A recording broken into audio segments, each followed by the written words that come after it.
42 грама пръстен от благороден метал с диамант. Подарък са ми от мама. Драган Пламенов Доцен. Да. Обвинен сте за притежание и търговия с наркотици. Наркотиците аз исках да ги конфискувам от дебелото лице, за да ви ги предам. Но вие дойдохте по-бързо. Милчо Харизанов, роден 1958 година в Елин Пелин. Да. Не осъждан, с 6 висящи дела. Отказано да дам показания, докато не ми осигурите медицинска помощ. Организирал си канал за продажба на жени през Петрич за Албания и Косово. Отказвам да дам показания, докато не ми осигурите медицинска помощ. През 96-та задържан в Слънчев бряг. Сводничество и принуждаване към проституция.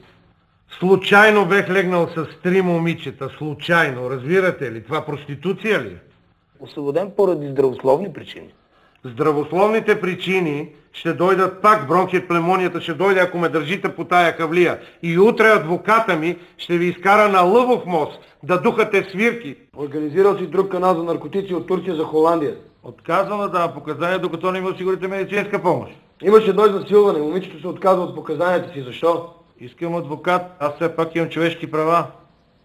Ти си човека свиня. Да. Плавно ти предам ти да застреляме тия свине при опит за бягство. Добре. Бегай, свиньо, бегай! Ще го бият.